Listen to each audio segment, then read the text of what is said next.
Eu sou especialista em sistemas de gestão e eu quero conversar com vocês sobre a contribuição que o sistema de gestão pode dar para o tema da compliance, que é uma tendência que acontece hoje. Rapidamente, pretendo passar por isso, explicar rápido porque é que eu apareci aqui, discutir um pouco as tendências e o conceito que está acontecendo sobre compliance e suborno, e aí a importância do sistema de gestão é a gestão de riscos, que eu acho que é a contribuição que eu posso dar para essa percepção. Por fim, falar sobre as duas normas que estão publicadas no Brasil sobre esse assunto. Nós somos uma empresa de consultoria especializada também em coisas estranhas. Normalização, regulamentação técnica, avaliação da conformidade, sustentabilidade, gestão de riscos e sistemas de gestão. E é nesse contexto que a gente se aproximou do tema da compliance e das questões anti-suborno. E, de fato, o tema, seja da compliance, que nós temos dificuldades de traduzir na nossa língua, e optou-se e tem-se optado por utilizar o termo em inglês mesmo, em particular, um subconjunto disso, que é o tema das estratégias e das ações para combater o anti-suborno, além da natural e compreensível preocupação por parte da sociedade, de uma forma geral, das empresas, tem sido objeto de referências internacionais, algumas vinculantes, outras não tanto, códigos de conduta nos mais diversos campos. Então, temos da ONU, temos o Departamento de Justiça norte-americano, temos, por exemplo, da FEBRABAN, junto com o Banco Central, sobre orientações para as empresas e para os bancos brasileiros. Tem na área de a dimensão social da compliance e as cadeias de fornecimento, há uma grande coalizão empresarial sobre isso. Há orientações da Organização para a Cooperação e Desenvolvimento Econômico, OCDE, para a qual o Brasil está querendo entrar, que é uma organização que reúne basicamente os países industrializados sobre esse assunto, seja do ponto de vista dos governos, seja do ponto de vista das empresas.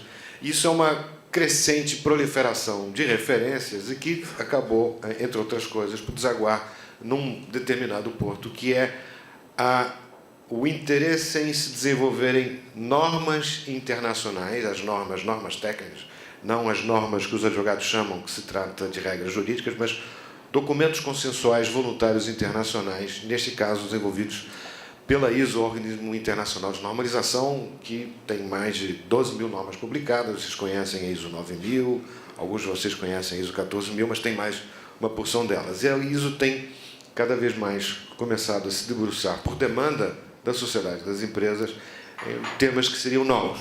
E um deles é essa, é a norma ISO 19600, que é uma norma de sistema de gestão da compliance. Em complemento a ela, mais recentemente foi publicada também uma norma sobre sistema de gestão anti-suborno. E o conceito de compliance que está nessas normas vai além do cumprimento da legislação. Foi mencionado, algumas foi tocado de leve, que há outras dimensões da compliance. Esse é o ponto principal. Compliance é atender às obrigações às quais a organização se compromete a assumir. Sejam elas de caráter legal, sejam elas aqueles compromissos que a organização escolhe, opta por cumprir, por razões de reputação, por razões de princípio, por princípios éticos ou pelo que o mercado estabelece. Por exemplo, as normas técnicas relativas à qualidade de produtos, que são voluntárias, na maioria dos mercados, mas é algo que é esperado. Então, trata-se de como estabelecer de uma maneira sistemática o contínuo atendimento e o cumprimento das obrigações assumidas. Isso implica em cultura e em processos.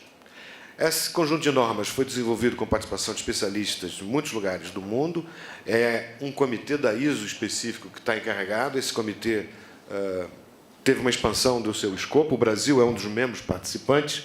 E, atualmente, desculpe até em inglês, é o slide tirado diretamente da página da ISO. Esse comitê hoje é responsável pela norma de sistema de gestão anti-suborno, a de compliance, e mais duas que estão em gestação. Uma que trata dos mecanismos de denúncia e de denúncia dentro das organizações, e o outro trata de governança de uma forma geral. Alguns de nós participamos desse comitê, o Carlos, por exemplo, e eu queria encorajar os senhores a participarem do processo de desenvolvimento dessa norma, desse conjunto de normas na ISO. Mas o que eu queria referir aqui como mais interessante, talvez, é mencionar que essas duas normas, elas têm subjacente uma abordagem. E essa abordagem tem dois grandes pilares. O primeiro pilar é a lógica do sistema de gestão. e o outro pilar é a abordagem de gestão de riscos. São dois conceitos muito importantes que dão sistemática e método para o processo de assegurar de maneira consistente e contínua que as organizações fazem todos os esforços para cumprir com as suas obrigações. Vamos falar primeiro sobre o sistema de gestão e, talvez, para entender onde eu quero chegar com isso, e é o conceito dessa abordagem, a gente recordar o que aconteceu com a qualidade.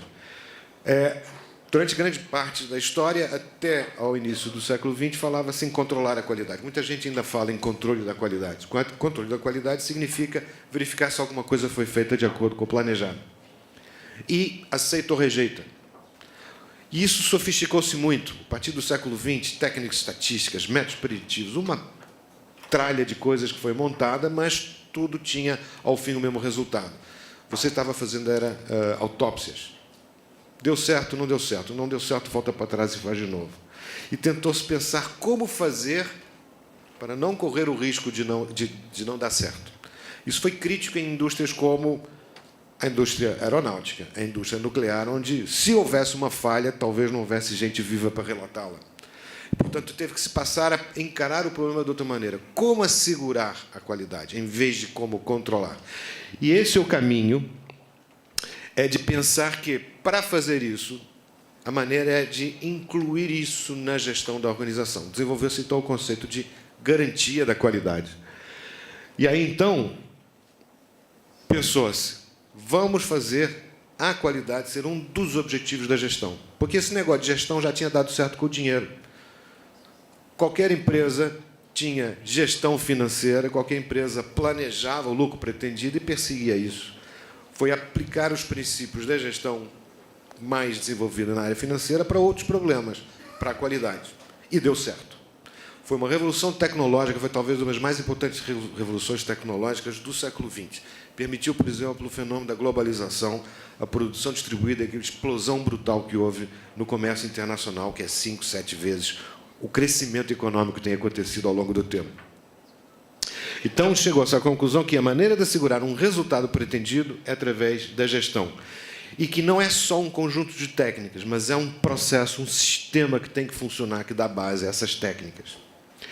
Isso, então, resultou no conceito, sistema destinado a assegurar que determinado resultado pretendido é perseguido e, portanto, ele não acontece mais por acaso, ele é planejado e obtido.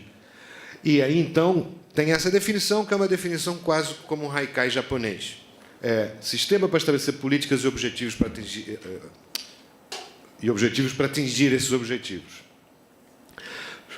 Isso significa que a gente cria uma espiral, começa com uma política, planeja a implementação, implementa isso e verifica, o chamado PDCA, de planejar, verificar, agir, verificar e corrigir. E isso implica num conjunto de coisas na organização. Uma estrutura, planejamento, responsabilidade, práticas, procedimentos. Isso tudo com o objetivo de implementar a política. Isso é abstrato, mas se a gente juntar a isso a questão do risco, que é a percepção e o reconhecimento do papel da incerteza, não tem nada certo na vida, exceto a morte. Essa definição de risco é a definição moderna, o efeito da incerteza no objetivo, que consiste em a gente, a cada momento, pensar o que é que pode acontecer, qual é a probabilidade que isso pode acontecer, qual é a consequência. Risco é a combinação de probabilidade e consequência. E quais são as causas disso? Tem um processo também de você lidar com o risco na organização. Você identifica quais são os riscos, os analisa, calcula-os, avalia-os, compara com o risco que você aceita correr, trata-os, modifica o risco, monitora e analisa criticamente e segue o ciclo. Se juntarmos essas duas ideias, então a gente pode ter um instrumento muito eficaz para dar suporte à necessidade de perseguir, manter-se sem o fraquejamento que o Vinícius mencionou. As empresas identificam os seus compromissos que elas assumem ou que estão obrigadas e estabelecem um processo para assegurar que isso é perseguido de maneira sistemática. Esse é o objetivo da norma ISO 19600, que é uma norma de diretrizes que procura criar essa cultura de integridade nas organizações. Então, tem uma grande etapa que trata do planejamento, da identificação dos requisitos aplicáveis, que pode ser uma floresta de coisas, requisitos ambientais, requisitos trabalhistas, requisitos fiscais, requisitos ligados com antissuborno, requisitos de qualidade, requisitos sociais do ponto de vista dos compromissos que a organização tem. Mapear isso tudo, ter isso controlado, avaliar o impacto que cada uma etapa do processo tem nisso e incluir isso num processo contínuo que tem como centro liderança e comprometimento da alta administração, porque quem faz isso são pessoas. Isso pode ser feito em isolamento, mas isso pode ser feito de maneira integrada com outros sistemas que existem na organização. O que se recomenda é que se faça isso, juntando com os outros sistemas. E a norma já foi desenhada para ter como a sua estrutura a estrutura que está consagrada nos sistemas de gestão. Né? E falando de gestão de riscos, são 20 minutos que eu tenho ainda. Eu já estava com medo, que eu vi 23 e falei, não é possível que eu já tenha falado 23 minutos, só tenho 7 para falar o resto, então posso falar um pouco mais devagar agora, né? Bom, sou português, mas não abuso. Isto aqui não tinha uma legenda para explicar por trás. Ok. E esse é um truque que é muito importante, porque estas coisas têm que ser montadas e implementadas de uma maneira que seja tanto quanto possível, em que pese quase ser uma utopia, o que eu vou dizer, mas da maneira mais natural nas organizações. Não pode ser uma violência, não pode ser uma burocracia montada que só cria problemas e ninguém entende para que ela serve. Então, a possibilidade desses sistemas de gestão anti-suborno e de compliance se adaptarem exatamente num contexto que as organizações já têm implementadas é um truque, é uma chave de sucesso fundamental. Ter um sistema de gestão de compliance não é a única maneira de assegurar a compliance. As normas não inventam o cumprimento. As normas não inventam o combate ao suborno. O que as normas estabelecem é um processo controlado e sistematizado da organização fazê-lo de uma maneira preditível, planejada, consistente e coerente. E, para isso, então, essa é a estrutura básica que hoje todas as normas de sistema de gestão têm. A primeira parte é coisa de normalizador, todas as normas têm.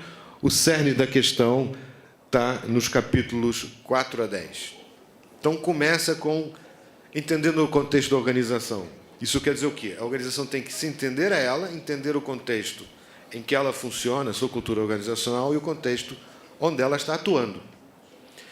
Tem que identificar o que é que afeta esse contexto em relação ao sistema que ela vai montar.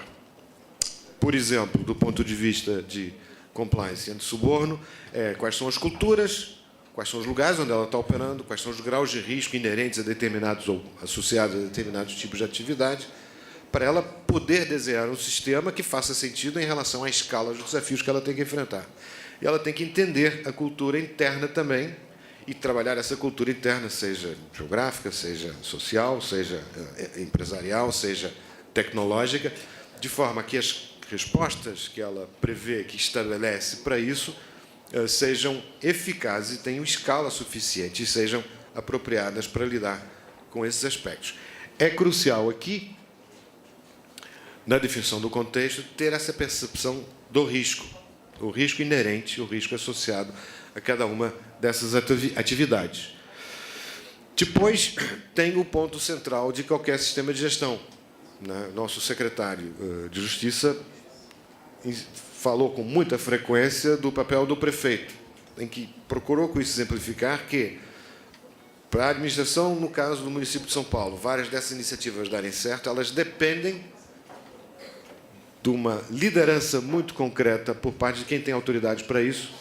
Se o prefeito não acreditar, ninguém embaixo vai fazer. Vai ficar com mais medo ainda do que ele mencionou. E isso é chave em qualquer sistema de gestão. O sistema de gestão começa de cima para baixo, começa com o comprometimento da alta administração. A administração tem que dizer: nós não queremos práticas de suborno na nossa organização.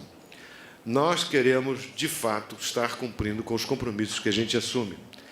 Daí que decorre uma porção de coisas, por exemplo, o estabelecimento da política clara, com objetivos e metas, o estabelecimento e a distribuição de responsabilidades. Quem tem autoridade para fazer o quê? Quais são os caminhos, inclusive, de reporte? A designação de alguém que vai ter mandato que vai ser o campeão interno de compliance, que vai ser campeão interno de processo anti-suborno. E aí o processo de planejar como é que isso faz. Como é que isso se faz? Em toda a organização, nos seus processos. Inclui essa incorporação da visão de risco em toda a atividade da organização. Isso sem travar a organização. Esse é o que é o grande desafio, né? Mas passar a perceber que todas as coisas têm uma incerteza inerente e que ela pode ser estimada e calculada e pode ser apreciada. E conhecer ou ter uma percepção desse risco é que te dá os instrumentos, inclusive, para você calibrar e tomar as medidas apropriadas em relação a isso. Significa não tentar matar moscas com um canhão, nem enfrentar um bando de lobos selvagens com um mata-moscas na mão. É achar a medida e a dose apropriada para a magnitude dos problemas enfrentados. Tem que haver estruturas de apoio, suporte, recursos humanos, recursos materiais, e que dão a estruturação ao processo. E depois tem o próprio processo das operações da organização, né? Então, significa que você vai olhar para o que você faz e estabelecer os mecanismos para assegurar que essas coisas que você faz, porque o objetivo da empresa é entregar produtos ou serviços, não é combater suborno, mas ela passa a incorporar, porque esse risco está incluído em cada um deles, e como é que ele consegue entregar os processos com a minimização desses riscos. E aí tem um mecanismo de você continuamente se assegurar do que você está fazendo ou que você se propõe a fazer, que é um mecanismo de avaliação, aí inclui auditorias internas, avaliação de resultados, monitoramento e, por fim, os mecanismos de melhoria. Isto que eu disse é a estrutura para qualquer norma de sistema de gestão. Gestão da qualidade é assim, gestão ambiental é assim, gestão da saúde e segurança no trabalho é assim.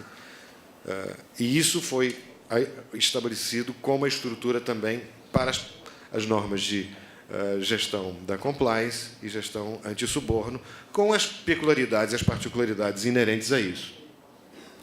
Então, uma norma importante nesse contexto, especificamente, é a ISO 37001, que é a norma de sistema de gestão anti-suborno, que é uma norma brasileira adotada pela ABNT, é uma norma de requisitos, é uma norma que tem devs de cima a baixo e, portanto, é uma norma também que possibilita certificar, ou seja, alguém independente avaliar a organização e atestar para terceiros que, de fato, ela tem um sistema eficaz anti-suborno funcionando. E aí, então, o que eu queria destacar é que anti-suborno é uma coisa, anticorrupção é isso com mais alguma coisa, e compliance é bastante mais do que isso. Então, a gente deve evitar confundir sistemas de gestão de compliance com sistemas de gestão anti-suborno, porque compliance é bastante mais amplo do que isso. Tem que ver com aqueles outros compromissos que vão além dos aspectos criminais, incluindo os outros compromissos legais e os compromissos não legais, mas os compromissos que a organização estabelece. Isso faz com que a magnitude, o alcance, a abrangência do sistema de compliance seja realmente desafiador, mas indispensável nas organizações para a sua sustentabilidade. Hoje, quando a gente fala em sustentabilidade nas organizações de desenvolvimento sustentável, uma das componentes é a componente de práticas justas e transparentes de negócios, e a compliance é uma das peças centrais da questão da sustentabilidade, por exemplo. Vai daí que a norma, então, trata de estabelecer requisitos que ajudam a organização a cumprir com a legislação que diz respeito a anti-suborno em cada país, em cada jurisdição, mas também aos próprios requisitos e às próprias requisitos que a própria organização pode estabelecer. Para ela pode dizer que o meu sistema anti-suborno vai além do que a norma sugere como mínimo. Ok? Uma das questões é que a norma define suborno de uma maneira abrangente, mas diz que é o não cumprimento da legislação aplicável. Isto quer dizer que, lá no meio da Ásia, se determinada prática naquele país, pela lei, não é suborno, teoricamente, pela norma não seria. Não quer dizer que uma empresa brasileira operando lá não seja, porque tem uma questão que a empresa brasileira tem que avaliar, tem que mapear e reconhecer a quem é que ela tem que prestar contas. Então, provavelmente, do ponto de vista de uma empresa brasileira, até seria, mas existe essa sutileza de que a definição de suborno está ligada ao cumprimento legal. Porque a legislação, por exemplo, de suborno e corrupção varia muito de país para país. Mas uma organização pode colocar no seu sistema anti-suborno como prática de um código de conduta dela, coisas que não estejam necessariamente na legislação onde cada um dos países trabalha. Essa é uma discussão interessante, inclusive em termos internacionais. Em algumas normas internacionais eu vi sugestões, por exemplo, de que as multinacionais aplicassem em todas as suas operações as regras mais estritas que elas teriam em cada uma das suas operações, ou pelo menos as que tinham nas suas matrizes, né?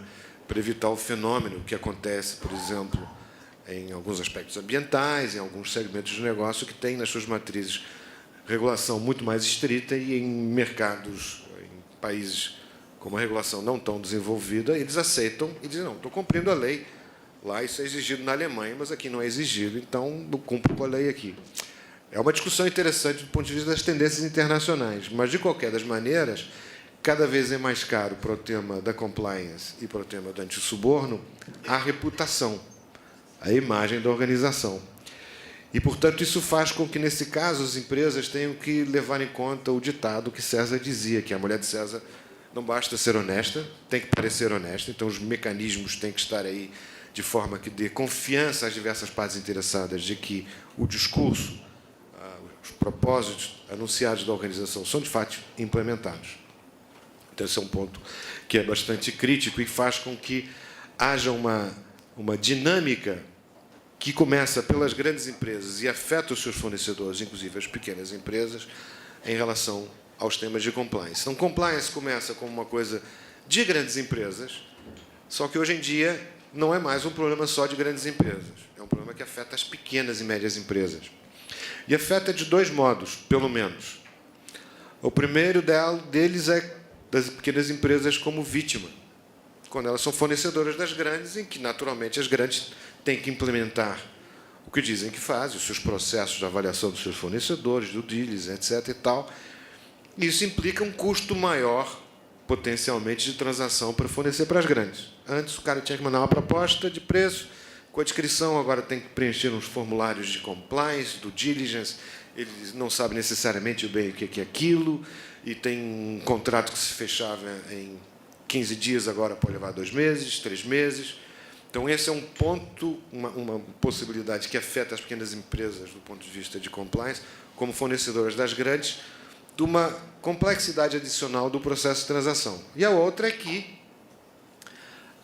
as grandes empresas e também a sociedade, vizinhança, governos locais, etc., começam a esperar que as pequenas empresas tenham algum processo mais organizado de compliance ou mecanismos anti-suborno. Notem que uma pequena empresa pode ter um processo muito simples, né? Uma empresa com 3 funcionários pode ter um código de conduta, ter reuniões periódicas para avaliar, mas, enfim, isso antes era implícito, informal, e começa a haver uma expectativa de que essas coisas sejam crescentemente formalizadas. E isso é uma oportunidade para as pequenas empresas também, onde elas possam se diferenciar como um acréscimo de reputação que torna interessante fazer determinados tipos de negócios. A norma ISO 37001, que é de sistema de gestão do antissuborno, como mencionei, ela destaca alguns pontos importantes. Aqui não é uma lista exaustiva, mas eu queria destacar que o conceito central é da avaliação de risco. Lembrem-se, risco é probabilidade versus consequência. Uma probabilidade alta como uma consequência pequena é um risco baixo. Uma probabilidade pequena como uma consequência alta pode ser, provavelmente, é um risco baixo também. E esse risco baixo provavelmente é menor do que uma probabilidade média com uma consequência média. Essa percepção de risco é diferente de consequência, tem que ser progressivamente absorvida, porque é um conceito novo e não é tão óbvio assim para as pessoas. O conceito de risco, inclusive, admite riscos positivos. E, se de um lado, no caso da norma anti-suborno, e mesmo de compliance, a visão, em princípio, é de riscos negativos, é possível perceber, no mapeamento de processo, algumas possibilidades de oportunidade de aprimorar ou aperfeiçoar o processo de atendimento à regulação e às obrigações da organização. Mas essa visão de riscos ela tem que perpassar e tem que ser transmitida a todas as pessoas. Elas têm que começar a perceber isso. O segundo é que destaca a importância de haver uma função de compliance anti-suborno na organização que se reporta diretamente lá em cima, ou seja, que ela tem um grau de independência que lhe permite agir para defender os interesses da organização. Pressupõe que todos os processos da organização sejam mapeados para que se possa fazer avaliação de riscos. Uma preocupação grande com a interface com os clientes, com os fornecedores, mas com outras partes interessadas, mas é preciso perceber ao longo de todo o processo de funcionamento da organização quais são esses processos para poder fazer as avaliações de risco. Com isso, deve-se incluir os controles que são apropriados na organização como um todo e contemplar ações para isso, de prevenção, de treinamento, de capacitação.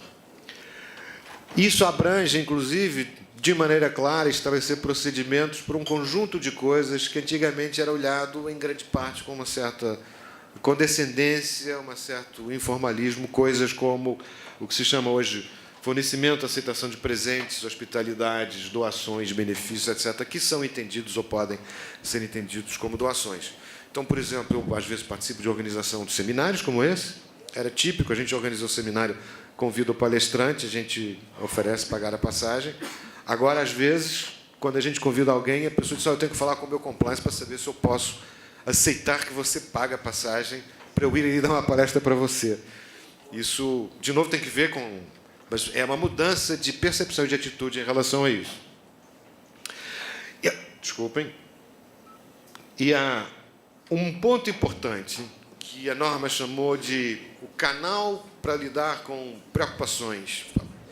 É a maneira como se traduziu o termo concerns, em inglês, que não precisa ser uma suspeita ou uma denúncia, mas uma preocupação que alguém ligado à organização, seja de dentro, seja de fora, percebe de boa fé que pode, pelo menos, gerar alguma dúvida sobre se está acontecendo algum problema ou não. Ele tem que ter um canal seguro, onde que ele possa usar sem receio de ser perseguido, processado, coisa que o valha. E esses canais são um dos pontos chaves que podem levar à condução de investigações. E a razão para se fazer investigações não são apenas através desses tipos de denúncia, que vem chegar no whistleblowing, etc. Hoje há mecanismos sofisticados, há empresas especializadas nisso, há softwares, mas isso pode ser feito em casa também, tem várias maneiras. De novo, tem que ter a escala apropriada para a dimensão da organização e dos problemas, mas é algo que é importante prever e estabelecer, porque, senão, o sistema funciona quase cego, né? E, por fim, a visão da due diligence. Due diligence é uma ferramenta de gestão de riscos para se aprofundar uma investigação. Isso está virando quase um fetiche, né? A gente não traduziu due diligence nas normas, porque a sua tradução é equívoca. De fato, em inglês, due diligence quer dizer uma coisa específica, que é aprofundar uma investigação depois que você faz uma primeira avaliação. No caso da norma de sistema de gestão anti-suborno, due diligence é em relação aos funcionários, seja quando vai fazer uma nova contratação, quando ele vai ser promovido, seja em relação aos parceiros de negócio, inclusive os fornecedores. E ela pode ser tão complexa quanto seja necessário, o que significa que ela pode ser tão simples quanto seja suficiente. Em determinados casos, para avaliar pequenos fornecedores, pode ser suficiente fazer uma pesquisa na internet, né? Às vezes podem se usar formulários, eu já respondi formulários na internet, alguns até mal feitos, porque, se não se pensar bem, você acaba, ao perguntar, estar, na realidade, fazendo acusações e não investigando o que você quer saber, se há, de fato, alguma coisa que possa te indicar um potencial risco, né? Mas é isso que tem que estar cada vez mais estabelecido de uma maneira sistemática. Então, é outro dos elementos do sistema de gestão de suborno que tem que ser estabelecido de maneira inteligente para que ele não entupa os canais de comunicação da organização e não engesse a organização, mas permita, ao mesmo tempo, ter informação suficiente para tomar as decisões, para gerir os riscos apropriados em relação a isso. Falei muito, acho que já falei demais, sobra-me 1 minuto, então vou parar nesse minuto. Aqui está o meu nome, está o meu contato. Espero contribuir para a discussão com essa parte da visão do sistema de gestão. Obrigado, bom dia.